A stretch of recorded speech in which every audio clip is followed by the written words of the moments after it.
Good evening students, आप सभी का स्वागत है आपके अपने यूट्यूब चैनल पे। तो जो भी साथी क्लास से जुड़ चुके हैं, आप सभी बच्चे सेशन को शेयर कीजिए ताकि और भी बच्चे और भी साथी इस क्लास को ज्वाइन कर पाएँ। जैसे कि आपको मैंने बताया स्टूडेंट कि इस सीरीज में सभी फुल सिलेबस को हम डिस्कस करेंगे। ट्रिपल सी का जो जितना भी सिलेबस है, सभी सिलेबस को स्टूडेंट हर टॉपिक को इस क्लास सीरीज में डिस्कस किया जाएगा। तो आप सभी बच्चे जल्दी से क्लास में जुड़ जाइए ताकि क्लास को कंटिन्यू किया जाए। आज क्लास चैप्टर नंबर 1 का पार्ट 5 है, जो कि इंट्रोडक्शन टू कंप्यूटर के में डिस्कस करेंगे स्टूडेंट। इससे पहले हमने प्रीवियस क्लास डिस्कस किया है, तो जैसे कि मैं आशा करता हूं कि आप सभी ने सभी क्लासेज को देख लिया होगा। अगर आपने नहीं देखा है तो प्रीवियस क्लास को जरूर देखिए, क्योंकि इंट्रोडक्शन टू कंप्यूटर के बेसिस पे ही स्टूडेंट प्रीवियस क्लासेज को हमने डिस्कस किया है। हम एक साथ सभी टॉपिक को इसलिए डिस्कस नहीं किया है स्टूडेंट, क्योंकि हमारे जो क्लासेज है वो काफ़ी लेंथी हो जाती है, तो आप सभी नहीं देख पाते। इसीलिए हमने इंट्रोडक्शन टू कंप्यूटर को पार्ट 1, पार्ट 2, पार्ट 3 और पार्ट में हमने डिवाइड करके आप सभी के बीच लेकर आए हैं। तो हर एक टॉपिक को डिस्कस करना है स्टूडेंट, एक भी टॉपिक छूट ना जाए, इसीलिए हम क्लासेज को डेली लेकर आ रहे हैं और इस कोर्स में फुल कोर्स कराने वाले हैं। तो स्टूडेंट आप सभी को कहीं जाने की जरूरत नहीं है, ऑनलाइन क्लासेज आप सभी को मिल रही है डेली। और किसी भी तरीके की अगर आपको समस्या आती है तो हमें कॉन्टेक्ट कीजिए, आपको पूरी सहायता की जाएगी स्टूडेंट। तो जल्दी से आप सभी बच्चे क्लास से जुड़िए, क्लास को कंटिन्यू किया जाए। आज जो भी बच्चे क्लास में पहली बार आए हैं तो क्लास के डिस्क्रिप्शन में आपको ट्रिपल सी कंप्लीट कोर्स का लिंक मिल जाएगा। अगर नहीं देखा है तो दोबारा से सीरीज बाई सभी क्लासेज को देख लीजिएगा। और चैनल को सब्सक्राइब करना बिल्कुल मत भूलिएगा इसमें, चैनल को सब्सक्राइब कीजिएगा, बेल आइकन पे ऑल में प्रेस कर लीजिएगा। ट्रिपल से कोई भी अगर अपडेट आता है तो उससे पहले आप सभी को मिल सके। तो चलिए स्टार्ट करते हैं। आज की जो क्लास का पहला टॉपिक है student utility software. Utility software क्या होता है हम जानते हैं। यूटिलिटी सॉफ्टवेयर ये होता है कि utility programme is a type of system software so that is used to perform a specific task used to solve the common programs of software and hardware।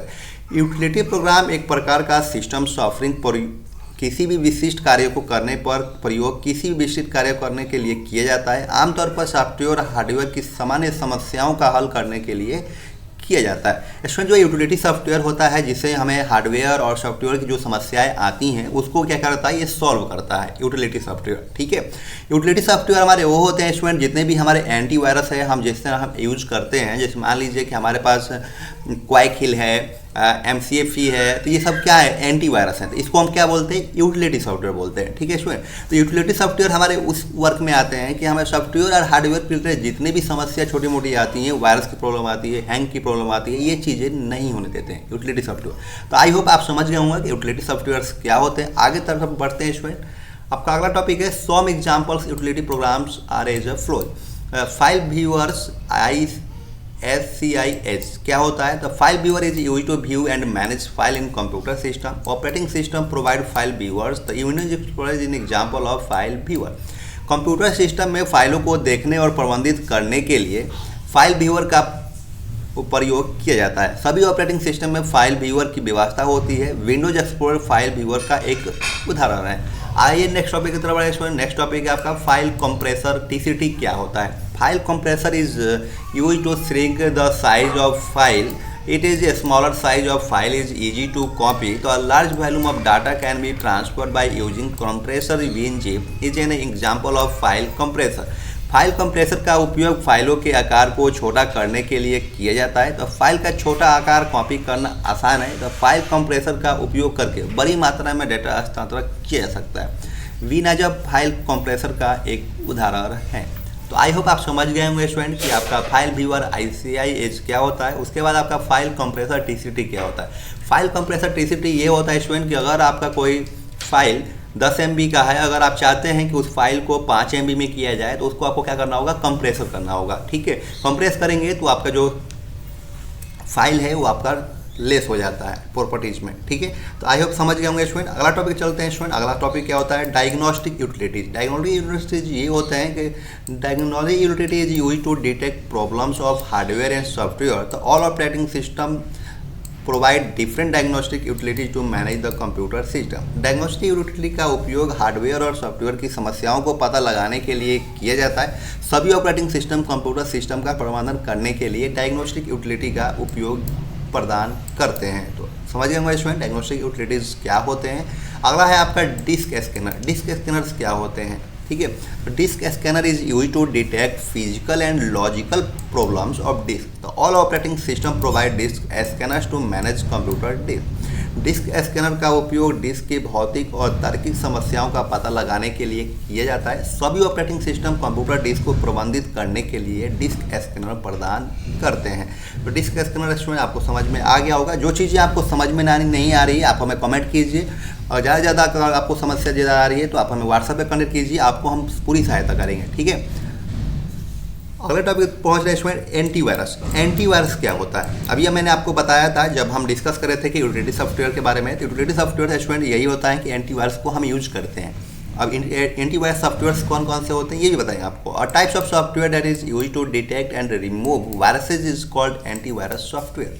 Antivirus program contain information about different known viruses, so they can detect virus and remove them। यह एक प्रकार का software जो virus का पता लगाने और उसे हटाने के लिए उपयोग किया जाता है, एंटीवायरस सॉफ्टवेयर कहलाता है। एंटीवायरस प्रोग्राम में विभिन्न ज्ञात वायरस के बारे में जानकारी होती है, वे वायरस का पता लगा सकते हैं और उन्हें समाप्त कर सकते हैं। स्टूडेंट हमारे सिस्टम में या लैपटॉप में या कोई भी आपके पास सिस्टम है, मोबाइल है, उसमें भी आपको वायरस प्रॉब्लम आ जाती है। वायरस को आपको हटाने के लिए हमें क्या यूज करना पड़ता है? एंटीवायरस। और एंटीवायरस किसके तहत आता है? तो यूटिलिटी सॉफ्टवेयर में आता है। ठीक है, तो एंटीवायरस जो होते हैं स्टूडेंट आपके क्या होते हैं? यूटिलिटी सॉफ्टवेयर होते हैं। तो आई होप समझ गया होंगे स्टूडेंट कि एंटीवायरस आपका यूज क्यों होता है। एंटीवायरस को इसलिए यूज किया जाता है कि आपके कंप्यूटर में जितने भी वायरसेज हैं, वायरसेज को पता लगा के उसको रिमूव करता है। ठीक है, तो एंटीवायरस बहुत सारे पेड कोर्स भी आते हैं और आपका फ्री भी आते हैं। तो आप ज़्यादातर हम लोग क्या करते हैं? पेड वाला यूज करते हैं, तो अच्छे से वर्क करता है। अगला टॉपिक पहुँचते हैं इसमें। अगला टॉपिक है open source and proprietary software. Open source और प्रोप्राइटरी सॉफ्टवेयर क्या होता है आज बात करेंगे। तो ओपन सोर्स सॉफ्टवेयर ये होता है कि open source software refers to the software which use the code freely available on the internet. It means open source software is free and openly available to everyone. This code can be copied, modified or deleted by the other users and organizations. The example of open source software is the Linux operating system etc. इसमें open source software ये होता है कि open source software को हम किसी भी तरीके का यूज कर सकते हैं, फ्री ऑफ कॉस्ट होता है। इसमें आपको कोई भी चार्जेस नहीं देना होता है। ये जो सॉफ्टवेयर होते हैं स्टूडेंट आपको नेट पे प्रोवाइड होते हैं, आप कोई भी जाके उसको डाउनलोड करके आप इस्तेमाल कर सकता है, इसकी कोई चार्जेबल नहीं होता है। ठीक है, ओपन सोर्स सॉफ्टवेयर उस सॉफ्टवेयर को संदर्भित करता है जो इंटरनेट पर उपलब्ध कोड का स्वतंत्र रूप से उपयोग करता है। इसका मतलब है कि ओपन सोर्स सॉफ्टवेयर सभी के लिए मुफ्त और खुले रूप से उपलब्ध है। कोड को अन्य उपयोगकर्ताओं और संगठनों द्वारा कॉपी, संशोधित या हटाया जा सकता है। ओपन सोर्स सॉफ्टवेयर का उदाहरण लाइनक्स ऑपरेटिंग सिस्टम आदि है। समझ गए स्टूडेंट कि आपका ओपन सोर्स सॉफ्टवेयर क्या होता है। अगला टॉपिक है सोर्स कोड। सोर्स कोड्स क्या होते हैं? तो source is the part of software that most computer users don't even use. तो it is the code computer program can manipulate to change how a piece of software works. The program who have access to computer program, the source code can improve that program by adding features to it, fixing parts that don't always work correctly. Source code software का वह भाग है जो अधिकांश computer उपयोगकर्ता कभी नहीं देखते हैं। यह कोड कंप्यूटर प्रोग्रामर सॉफ्टवेयर के एक टुकड़े को बदलने के लिए इस्तेमाल कर सकता है। प्रोग्रामर जिनके पास कंप्यूटर प्रोग्राम का स्रोत कोड है वे उस प्रोग्राम में अन्य सुविधाओं में जोड़कर या उन हिस्सों को ठीक कर सकते हैं जो हमेशा सही ढंग से काम नहीं करते हैं।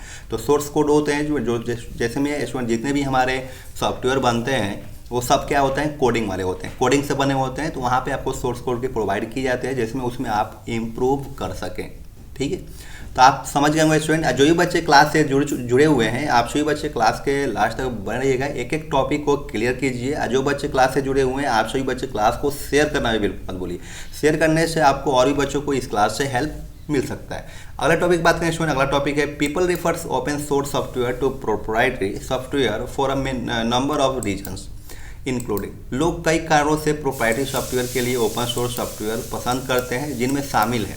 पहला तो स्टूडेंट ओपन सोर्स सॉफ्टवेयर को यूज करने से हम क्या कर सकते हैं? कंट्रोल कर सकते हैं। ठीक है, many peoples prefers open source software because they have more control over that kind of software. They can examine the code, make not doing anything they don't want it to do and they can change parts of they don't like. Users who are not programmers also benefit from open source software because they can use this software for any purpose they wish, not merely the way someone else thinks they should. नियंत्रण, control क्या होता है, नियंत्रण होता है। तो नियंत्रण हम किस तरीके से ओपन सोर्स सॉफ्टवेयर पर करते हैं। तो कई लोग ओपन सोर्स सॉफ्टवेयर पसंद करते हैं क्योंकि उनका उस तरह के सॉफ्टवेयर पर अधिक नियंत्रण होता है। वे यह सुनिश्चित करने के लिए कोड की जांच कर सकते हैं कि वे ऐसा कुछ नहीं कर रहे हैं जो वे नहीं करना चाहते हैं, और वे इसके कुछ हिस्सों को बदल सकते हैं जो उन्हें पसंद नहीं है। तो जो उपयोगकर्ता प्रोग्रामर नहीं है वे भी अपना सोर्स सॉफ्टवेयर से लाभान्वित होते हैं क्योंकि वे सॉफ्टवेयर का उपयोग किसी भी उद्देश्य के लिए कर सकते हैं। तो आई होप आप समझ गए स्टूडेंट को ओपन सोर्स सॉफ्टवेयर जो होते हैं वो हम किसी भी तरीके से उसको कंट्रोल भी कर सकते हैं, उसमें चेंजिंग भी कर सकते हैं जो चीज़ें हमें फीचर पसंद नहीं आता है। ठीक है, अगला टॉपिक है आपका ट्रेनिंग। ओपन सोर्स सॉफ्टवेयर जो होता है स्टूडेंट ट्रेनिंग के लिए ज़्यादा यूज होते हैं। जानते हैं ट्रेनिंग क्या होता है। Other people like open source software because it help them become better programmers because open source code is publicly accessible. A student can easily study it as they learn to make better software. The student can also share their work with other inviting comment and critique as they develop their skills. So when people discover mistakes in program source code, they can share those mistakes with others to help them avoid making those same mistakes themselves. प्रशिक्षण यह होता है student अन्य लोग open source software पसंद करते हैं क्योंकि यह उन्हें बेहतर प्रोग्राम बनने में मदद करता है। ओपन सोर्स कोड सार्वजनिक रूप से सुलभ है। छात्र इसे आसानी से अध्ययन कर सकते हैं क्योंकि वे बेहतर सॉफ्टवेयर बनाना सीखते हैं। छात्र अपने काम को दूसरे के साथ साझा कर सकते हैं, टिप्पणी और आलोचना को आमंत्रित कर सकते हैं क्योंकि वे अपने कौशल का विकास करते हैं। जब लोग प्रोग्राम के सोर्स कोड में गलतियाँ का पता लगाते हैं तो वे उन गलतियों को दूसरे के साथ साझा करने में मदद कर सकते हैं ताकि वे खुद ही वही गलतियां करने से बचें। तो समझ होंगे स्टूडेंट कि आपका ट्रेनिंग क्या होता है। अगला आपका है सिक्योरिटी पर्पज से आपका क्या होता है, ओपन सोर्स सॉफ्टवेयर क्या होते हैं जानते हैं। Some peoples prefers open source software because they consider it more secure and stable than proprietary software. Because anyone can view and modify open source software, someone might spot and correct errors or omissions that programs original others might have missed, and because so many programmers can work on pieces. ठीक है, open source software without asking for permission from original others, so they can fix, update and upgrade open source software more quickly than the proprietary software. सुरक्षा क्या होता है, कुछ लोग open source software पसंद करते हैं क्योंकि वे इसे प्रोप्राइटरी सॉफ्टवेयर की तुलना में अधिक सुरक्षित और स्थिर मानते हैं क्योंकि कोई भी ओपन सोर्स सॉफ्टवेयर को देख और संशोधित कर सकता है। कोई व्यक्ति त्रुटियों और चूक को ठीक कर सकता है या हटा सकता है जो किसी प्रोग्राम के मूल लेखक से चूक हो सकती है। इतने सारे प्रोग्राम मूल लेखकों से अनुमति के बिना ओपन सोर्स सॉफ्टवेयर के एक टुकड़े पर काम कर सकते हैं। वे ओपन सोर्स सॉफ्टवेयर को ठीक से अपडेट और अपग्रेड कर सकते हैं जितने कि वे प्रोप्राइटरी सॉफ्टवेयर की तुलना में अधिक तेज़ी से कर सकते हैं। तो इसमें आप समझ सकते हैं कि ओपन सोर्स जो सॉफ्टवेयर होता है उसमें आप किसी भी तरीके का चेंज कर सकते हैं, इसमें किसी भी तरीके की परमिशन की ज़रूरत नहीं होती है। ठीक है, तो आप समझ गए होंगे कि ओपन सोर्स जो सॉफ्टवेयर होता है वो किस तरीके से क्या क्या यूज होती हैं। पहला आपका होता है कंट्रोल, दूसरा होता है कि आप सिक्योरिटी पर्पस होता है। ठीक है, हमने अभी क्या डिस्कस किया, कंट्रोल डिस्कस किया। उसके बाद आपको ट्रेनिंग होती है, उसके बाद आपका सिक्योरिटी पर्पज से होता है, उसके बाद हम जानते हैं स्टेबिलिटी क्या होती है। ठीक है, ओपन सोर्स सॉफ्टवेयर का क्या होता है, स्टेबिलिटी क्या होता है। Many users prefers open source software to proprietary software for important long-term projects because programmers publicly distribute the source code for open source software. Users relying on that software for critical tasks can be sure their tools won't disappear or fall into disrepair if their original creators stop working on them. Additionally, open source software tends to both incorporate and operate according to open standards. स्थिरता क्या होता है, stability क्या होती है, आपको बताना है। कई उपयोगकर्ता महत्वपूर्ण दीर्घ परियोजनाओं के लिए प्रोप्राइटरी सॉफ्टवेयर के लिए ओपन सोर्स सॉफ्टवेयर पसंद करते हैं क्योंकि प्रोग्रामर ओपन सोर्स सॉफ्टवेयर के लिए स्रोत कोड को सार्वजनिक रूप से विस्तार करते हैं। महत्वपूर्ण कार्यों के लिए उस सॉफ्टवेयर पर भरोसा करने वाले उपयोगकर्ता यह सुनिश्चित कर सकते हैं कि यदि उनके मूल निर्माता उन पर काम करना बंद कर देते हैं तो उनके उपकरण गायब नहीं होंगे। इसके अतिरिक्त सोर्स सॉफ्टवेयर दोनों को शामिल करता है और खुले मानकों ने अनुसार संचालित होता है।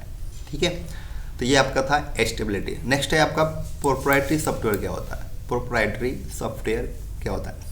Proprietary software also care computer software for which the software publisher or another funds usually copyright of the source code but sometimes patent night। Proprietary software जिले में भी जाना जाता है यह जिसका सॉफ्टवेयर का प्रकाशक या कोई अन्य व्यक्ति बौद्धिक संपदा अधिकार का बनाए तो कोड का कॉपीराइट करवा लेता है, कभी कभी कंपेटेंट अधिकार भी ले लेता है। तो आप समझ गए होंगे स्टूडेंट कि आपका जो है ओपन सोर्स सॉफ्टवेयर क्या होता है, उसमें क्या क्या आपके बेनिफिट्स है, क्या क्या उसमें फ़ायदे होने वाले हैं, इसमें सारी जानकारियाँ आपको मैंने दे दिया। ओपन सोर्स सॉफ्टवेयर क्रिएटर जितने भी था, पहला आप कंट्रोल, दूसरा ट्रेनिंग, उसके बाद आपका सिक्योरिटी क्या होती है, आपकी स्टेबिलिटी क्या होता है, स्थिति क्या है ओपन सोर्स सॉफ्टवेयर का। आइए हम बात करते हैं नेक्स्ट टॉपिक आपका है मोबाइल ऐप्स। ठीक है, मोबाइल ऐप्स के बारे में बात करते हैं कि मोबाइल ऐप्स क्या होते हैं। Mobile app is piece of program intend to run on a piece of program intended to run on a mobile device और tablet. Mobile apps wherein the beginning plan to productivity assistance such plan for productivity assistance such as email, calendar and contact databases, but the public demands for apps caused rapid expansion into other areas to such as more trajectory automation, GPS and location based services, order tracking and ticket purchase, so there are now millions of app available। एक mobile app एक computer program या software application है जिसे mobile device या tablet पर चलाने के लिए डिजाइन किया गया है। एप्लीकेशन मूल रूप से प्रोडक्टिविटी असिस्टेंस जैसे कि ईमेल, कैलेंडर और संपर्क डेटाबेस के लिए प्रयोग होता था, लेकिन ऐप्स की सार्वजनिक मांग के कारण अन्य क्षेत्रों जैसे मोबाइल गेम्स, फैक्ट्री ऑटोमेशन, जीपीएसआर, स्थान आधारित सेवाओं, ऑर्डर ट्रैकिंग और यात्रा टिकट आदि में तेजी से इसका विस्तार हुआ है। इन्हीं कारणों से अब लाखों एप्लीकेशंस उपलब्ध हैं। तो समझ गए स्टूडेंट कि आपका मोबाइल एप्लीकेशंस क्या होता है, मोबाइल ऐप्स क्या होता है। नेक्स्ट बात करते हैं स्टूडेंट कि mobile apps are normally downloaded from application distribution platform which are operated by the owner of the mobile operating system, तो such as the app store iOS और Google play store. Some apps are free and other have price with the profit being split between the application creator and the distribution platform। तो mobile applications often stand in contrast to desktop applications तो which are designed to run on desktop computer and web applications which run in mobile web browser rather than directly on the mobile device। Applications आमतौर पर application distribution platform से download किए जाते हैं जो mobile operating system के मालिक द्वारा संचालित होते हैं। जैसे कि स्टूडेंट ऐप स्टोर से हम डाउनलोड कर सकते हैं किसी भी एप्लीकेशन को। दूसरा है आपका Google play store. Google play store से भी आप किसी भी एप्लीकेशन को डाउनलोड कर सकते हैं, जो भी आपको आवश्यकता के अनुसार होता है हम लोग डाउनलोड करते हैं, वो भी आपका मुफ्त होता है। और कुछ इसके लिए निर्धारित धन की मांग करते हैं जिसमें लाभ एप्लीकेशन के निर्माता और वितरण प्लेटफॉर्म के बीच विभाजित होता है। मोबाइल एप्लीकेशन अक्सर डेस्कटॉप एप्लीकेशन के विपरीत होते हैं जिन्हें डेस्कटॉप कंप्यूटर पर चलाने के लिए डिजाइन किया जाता है, या वेब एप्लीकेशन जो मोबाइल डिवाइस के सीधे मोबाइल डिवाइस के बजाय वेब ब्राउजर में चलते हैं। स्टूडेंट जो कि हमें गूगल प्ले स्टोर पे हम फ्री में तो बहुत सारे एप्लीकेशन को डाउनलोड करते हैं, लेकिन कुछ एप्लीकेशंस जो होते हैं वो उसमें पैसे का डिमांड करते हैं जो कि हमें चार्ज देना होता है, लेकिन वो भी चार्ज स्टूडेंट वो डिस्ट्रीब्यूट होता है। कुछ अपन गूगल प्ले स्टोर लेता है और कुछ जो जिसने ऑनर ने जो उसने एप्लीकेशन को बनाया है उसको प्रोवाइड किया जाता है। तो आई होप समझ जाऊँगे स्टूडेंट आपका मोबाइल एप्लीकेशन क्या होते हैं। अगला टॉपिक बात करते हैं स्टूडेंट कि यहाँ 10 सबसे महत्वपूर्ण मोबाइल एप्लीकेशन की विस्तृत सूची दी गई है, जो सबसे ज़्यादा मोबाइल ऐप यूज होता है भारत में, उसी को बात किया गया है। पहला है आपका Bharat interface for money, Bhim app. Bhim app student आप सभी यूज करते होंगे, सभी स्टूडेंट यूज जरूर करते होंगे कि भीम ऐप क्या होता है। The app is unified payment interface होता है, यूपीआई है, and was developed by the national payment corporation of India. It has been named after Bhim Rao Ambedkar and intended to facilitate e-payment directly through banks and part of the 2016 Indian banknote demonetization and drive towards cashless transaction। Bharat interface for money Bhim app, यह app एक unified payment interface UPI है और इसे national payments corporation of India द्वारा विकसित किया गया, भीम गया था। ठीक है, इसका नाम भीमराव अंबेडकर के नाम पर रखा गया है और इसका उद्देश्य सीधे बैंकों के माध्यम से ई भुगतान की सुविधा देना है और 2016 के भारतीय नोटबंदी के तहत कैशलेस लेन देन की दिशा में अभियान चलाना था। ठीक है, तो इसमें जो 2016 में हमारा जो नोट बंद हुए थे तो उस समय एक अभियान लाया गया था कि कैशलेस इंडिया के लिए हमें क्या लॉन्च गवर्नमेंट ने किया, वो भीम ऐप किया, जो यूपीआई के माध्यम से हम किसी भी ट्रांजैक्शन को कर सकते थे। यही हमारा जो है भारत इंटरफेस फॉर मनी सबसे ज़्यादा यूज होने वाला आपका भीम ऐप है। अगला है आपका some keys features app are flow. इसमें इसके फीचर्स क्या हैं Bhim Bharat interface for money का, ये जानते हैं। पहला है कि support all banks use the UPI का उपयोग सभी बैंकों का समर्थन करता है। Built over the immediate payment infrastructure, तत्काल भुगतान संरचना पर निर्मित है। Allows instant money transfer between two banks account, दो बैंकों खातों के बीच हस्तांतरण की अनुमति देता है। अगला है आपका money can be transferred using mobile numbers UPI address, mobile नंबरों या यूआई एड्रेस का उपयोग करके पैसा ट्रांसफ़र किए जा सकते हैं। इसमें इसका कहा था कि मोबाइल नंबर से भी हम यूपीआई से ट्रांसफ़र कर सकते हैं। अगला है the app can function without the internet, app बिना इंटरनेट के भी काम कर सकता है। अगर आपके मोबाइल में इंटरनेट नहीं है फिर भी आप इस ऐप का इस्तेमाल कर सकते हैं। अगला है करंटली अ मैक्सिमम अरेस्ट 10,000 पर ट्रांजैक्शन इज अलाउड, वर्तमान में अधिकतम 10,000 प्रतिदिन लेन देन की अनुमति दी गई है। अगला है आपका this app will soon be linked with the Aadhaar card identification and security purpose, पहचान और सुरक्षा उद्देश्यों के लिए ऐप को जल्द ही आधार कार्ड से जोड़ा जाएगा। तो आप समझ होंगे स्टूडेंट कि भीम ऐप जो हम यूज करते हैं उसके क्या क्या फीचर्स थे।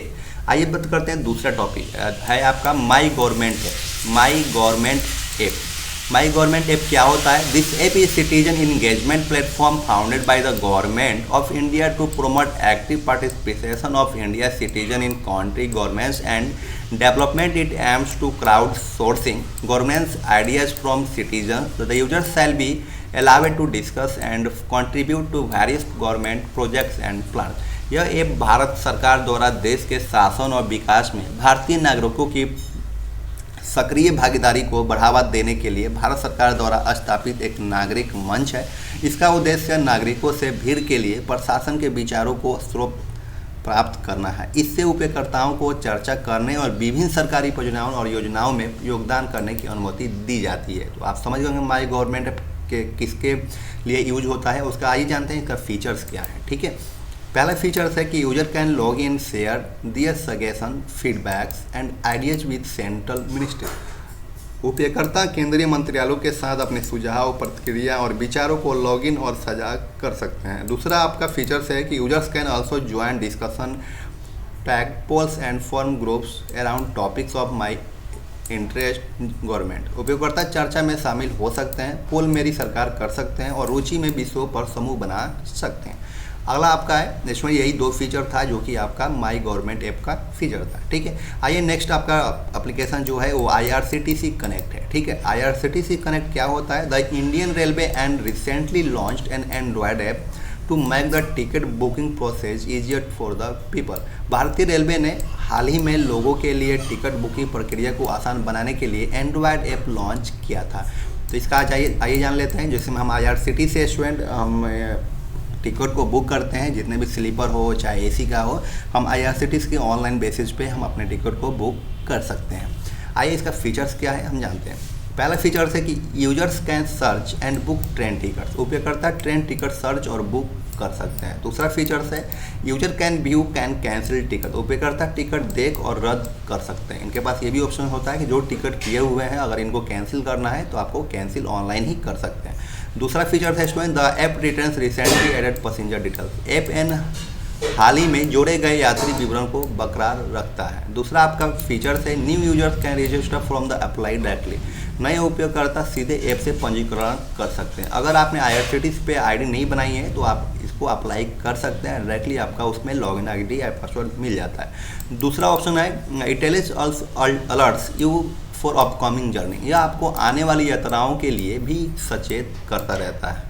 तो आई होप आप समझ जाओगे स्टूडेंट कि IRCTC कनेक्ट ऐप क्या होता है। आइए नेक्स्ट आप बात करते हैं digi locker app. Digi locker app तो स्टूडेंट हर बच्चा इस समय यूज करता है, हर पर्सन यूज कर रहा है। तो डिजी लॉकर ऐप क्या होता है ये हम जानते हैं student. DigiLocker is a digital locker होता है, service operated by the government of India that enables Indian citizen of store certain official documents on the cloud.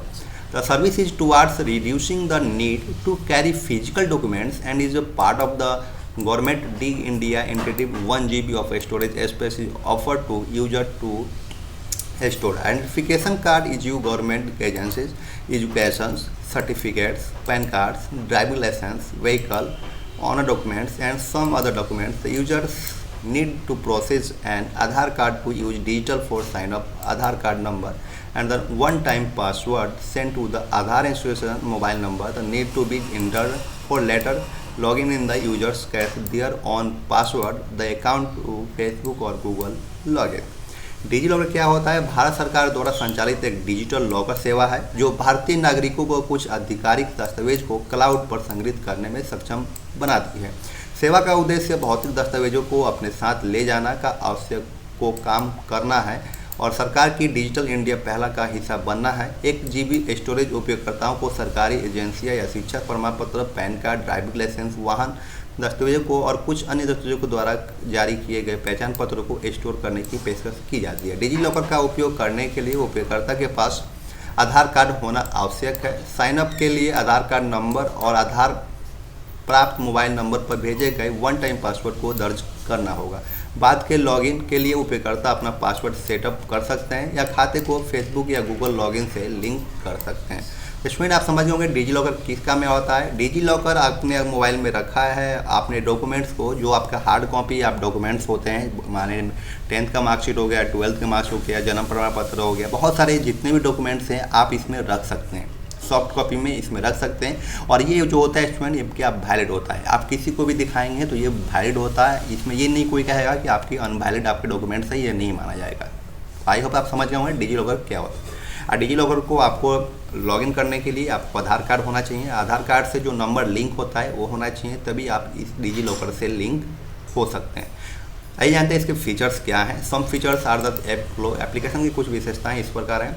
Digi locker is a platform for issuance and verification documents and certification in a digital way.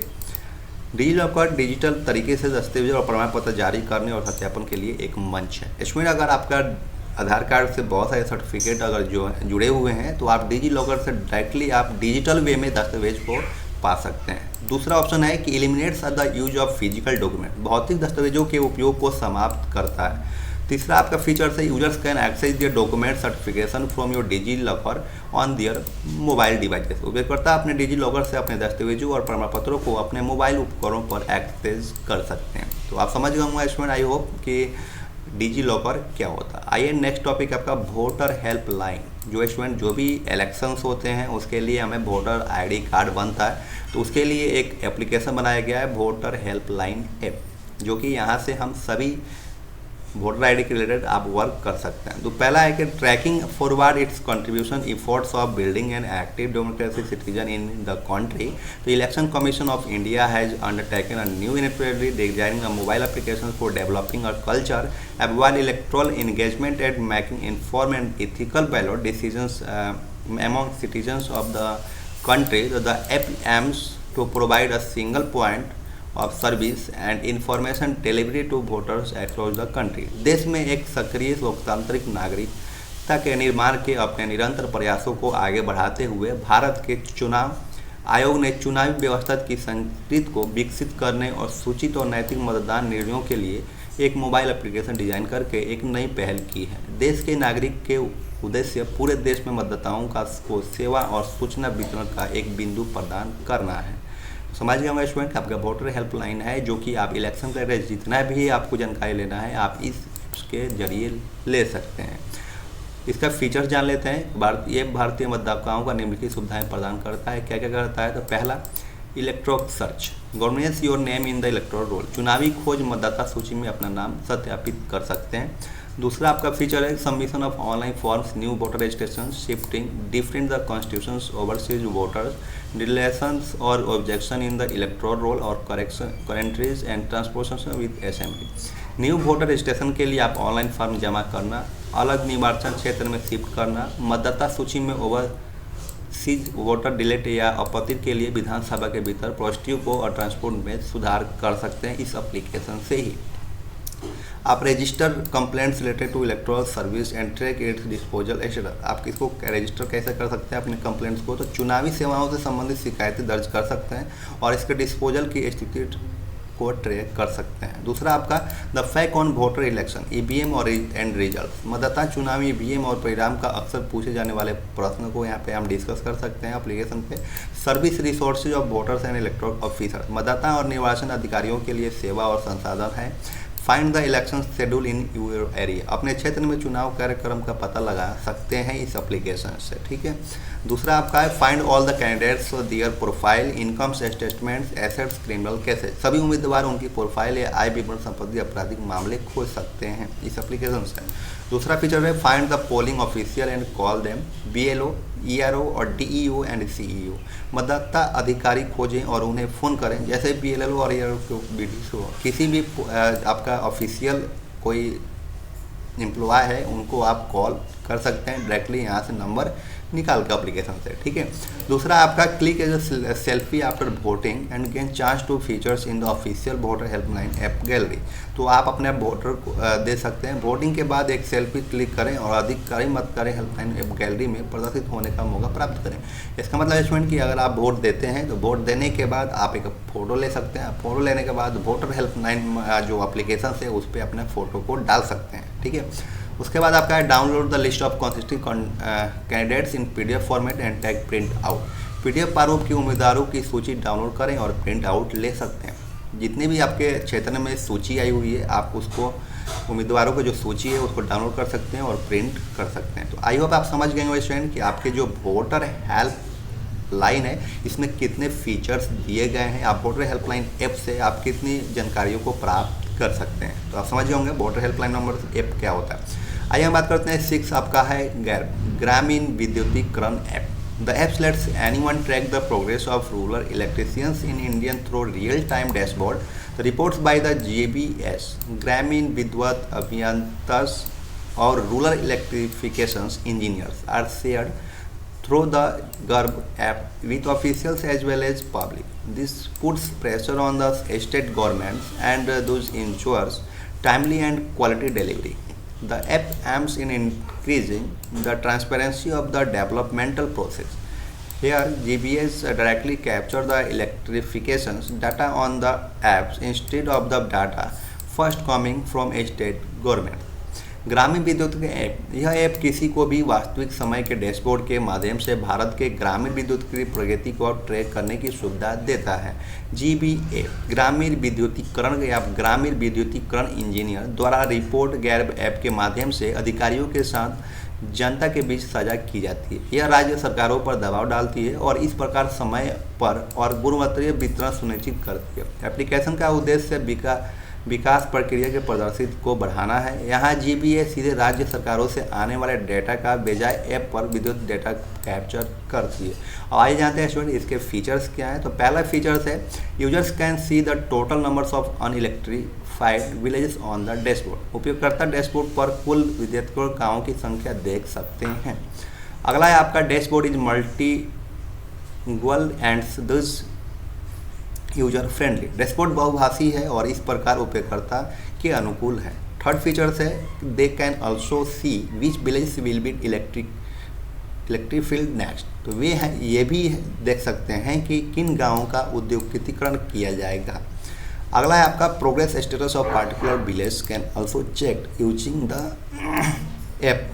App का किसी विशेष गांव की प्रगति की स्थिति भी जांची जा सकती है। नेक्स्ट फीचर है milestones tab display the percentage of target achieved as against the number of days left for completion. Milestones tab लक्ष्य की प्रतिशतता को पूरा करने के लिए बचे दिनों की संख्या के अनुसार डेटा प्रदर्शित करता है। तो आप समझ गए आई होप स्टूडेंट कि आप सभी GARB ग्रामीण विद्युत ऐप क्या होता है और इसके फीचर्स क्या हैं, आप क्या क्या इसका लाभ ले सकते हैं। अगला आपका M पासपोर्ट सेवा एप्लीकेशन। M पासपोर्ट सेवा एप्लीकेशन वो है स्टूडेंट कि यहाँ से हम पासपोर्ट के रिलेटेड सारी जानकारियाँ यहाँ ले सकते हैं। पहला देख लीजिए जान लीजिए कि passport Seva project being executed by consular passport and visa CPB, ठीक है, division of the ministry of external affairs MEA, ministry of external affairs. The government of India aims is providing all the passport related service to the Indian citizen in a speedy, convenient and transparent manner. So this is one of the largest projects of the government of India. So under the National E-Governance Plan NEGP being executed in public-private partnership mode with the Data Consultancy Services TCS as the private partner. The project is already operational and servicing citizens through 77 passport सेवा केंद्र across India. Passport सेवा परियोजना भारत सरकार के विदेश मंत्रालय MEA के consular passport और वीज़ा CPV प्रोग्राम द्वारा कार्यान्वित की जा रही है, जिसका उद्देश्य सुविधाजनक और पारदर्शी तरीके से भारतीय नागरिकों को पासपोर्ट से संबंधित सभी सेवाएं त्वरित गति से प्रदान करना है।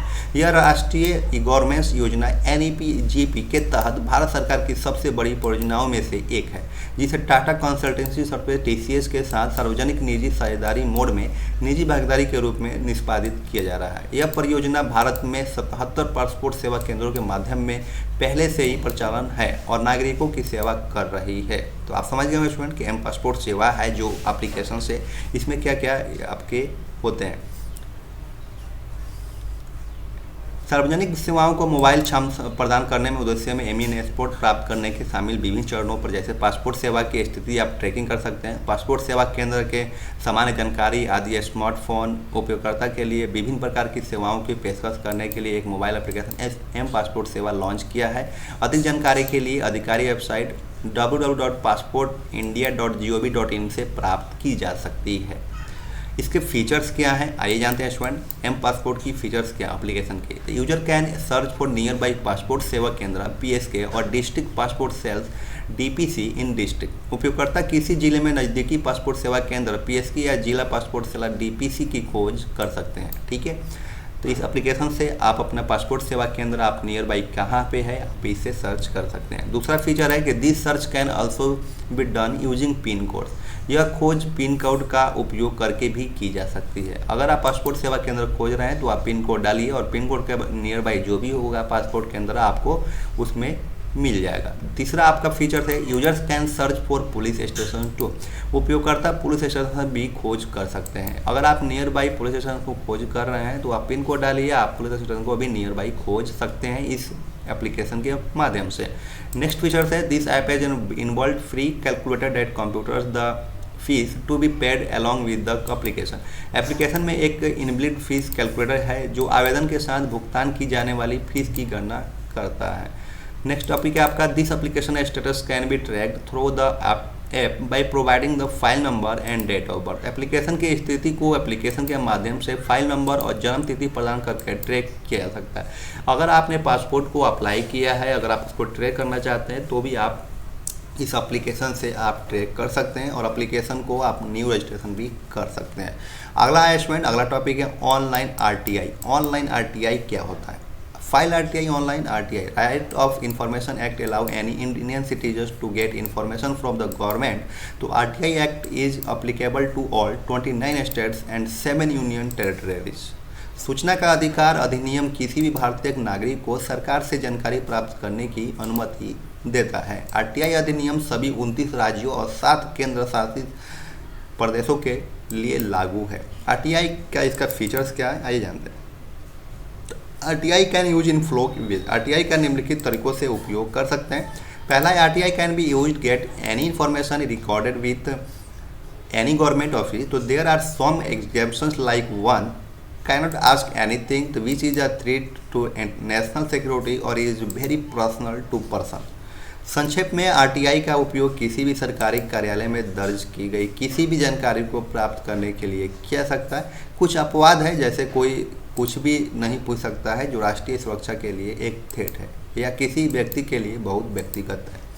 www.onlinerti.com is an online service to file your RTI application. We have a unified interface to file RTI application to all center and state departments. With this app, you can file RTI application directly from your Android device. Student ये जो आपका application है वो Android device में भी है और इस आप वेबसाइट पर भी जाके कि सारी सर्विसेज को प्रोवाइड कर सकते हैं या उसका लाभ ले सकते हैं। आपके आरटीआई एप्लीकेशन को फाइल करने के लिए एक ऑनलाइन सेवा है। हमारे पास सभी केंद्र और राज्य विभागों को आरटीआई आवेदन दाखिल करने के लिए एक एकीकृत इंटरफेस है। यह एप्लीकेशन के साथ आप अपने एंड्रॉयड उपकरणों के सीधे आरटीआई आवेदन दायर कर सकते हैं। तो स्टूडेंट यही था आपका लास्ट आपका चैप्टर नंबर 1 का इंट्रोडक्शन टू कंप्यूटर, जो कि आज की क्लास में एंड हो गया है।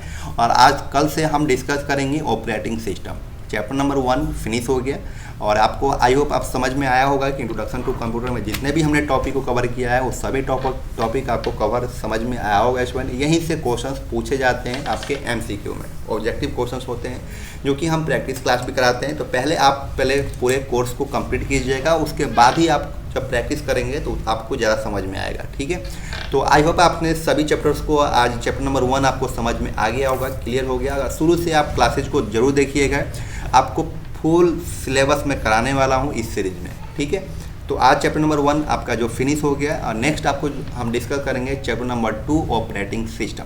ठीक है, नेक्स्ट क्लास में हम क्या डिस्कस करेंगे, ऑपरेटिंग सिस्टम। ठीक है, तो ऑपरेटिंग सिस्टम से रिलेटेड जितने भी टॉपिक होगा वो भी हम डिस्कस करेंगे, उसको भी हम पार्ट 1, पार्ट 2, पार्ट 3 में लेकर आएंगे, क्योंकि स्टूडेंट हमारे जो क्लासेज हैं वो जो लेंथी हो जाते हैं, तो ज़्यादा लेंथी हो जाने पर आपको भी समस्या होगा, आप पढ़ नहीं पाएंगे। ठीक है, तो आई होप कि आप समझ गए होंगे कि इंट्रोडक्शन टू कंप्यूटर समझ में आया होगा। तो फिर मिलते हैं नेक्स्ट क्लास में। Thank you for watching, bye bye.